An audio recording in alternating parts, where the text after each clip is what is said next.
Bungie is finally making PvP fun again.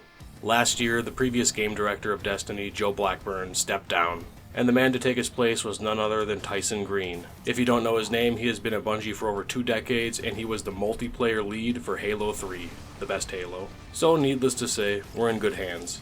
I don't know if he has anything to do with some of the PvP changes recently, but I'd like to think so. Regardless, the PvP team is doing great work. There's been new maps, some returning maps, and some sandbox balancing. But some of the biggest and best changes were to some game modes like Trials of Osiris and Competitive, as well as some new game modes that I'm extremely excited about. And funny enough, a few months back I made a video about some of Crucible's biggest problems, and the biggest one being a lack of innovation and a lack of a fun factor. I'll put that video up on the screen now if you want to take a look. But since then, there has been a ton of changes and a bunch of announcements coming to Crucible that just make me excited. Competitive got some good changes and has some decent loot now, so there's more people playing that. And the big Trials of Osiris changes actually got me to play Trials, and I had a generally positive experience. I technically would have went flawless on the old system, but I didn't go flawless this time, but I did go to the lighthouse just within a couple hours of playing, and I got absolutely showered with loot. If you didn't know and you haven't played in a while, you don't need to go flawless anymore for Trials of Osiris. You just need to get 7 total wins throughout the weekend. Just doing that will get you to the lighthouse and get you tons of loot. If you go on a 3-win streak during that, you actually get an adept weapon, and I didn't match against sweats every single game.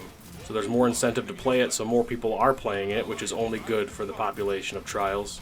There was also a Crucible Labs mode a few months back. It was 8v8 Sparrow control. I didn't get to play it at the time, I kind of regret that. But it looked a lot like the old Combined Arms mode from Destiny 1. I'm really hoping they bring that back in the future. A big team battle in Destiny sounds awesome. And then at the end of the Heresy Act 2 live stream, they announced a new mode that I don't think anybody expected.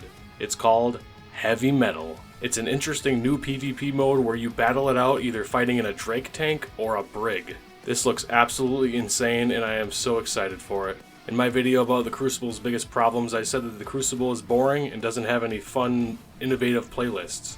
Well damn, I was definitely proven wrong with this one, and I really don't think anybody expected this. This is a straight callback to like Halo-style custom games, where it's a great break from just killing aliens in PvE or the competitiveness of actual Crucible or Trials. This just looks like you get to turn your brain off and have some good, honest fun with your friends. So in general, if you're not a Crucible player, or if you were a Crucible player and haven't played in years because it got pretty stale, I recommend giving it a shot again because there's been new maps, reprised maps, tons of new reward changes where you're actually rewarded for playing and putting time into it, new matchmaking systems which hopefully decrease the chances of you stomping or getting stomped on every Crucible match, Trials changes that actually let casual people try and play and get some good loot out of it, and these fun crazy modes like Sparrow control and this new heavy metal mode. I'm actually impressed at what they've been doing with Crucible. I really wish they would have done it earlier, but I guess better late than never. So yeah, Bungie's actually making PvP fun again. I'm excited and I hope to see you on the battlefield.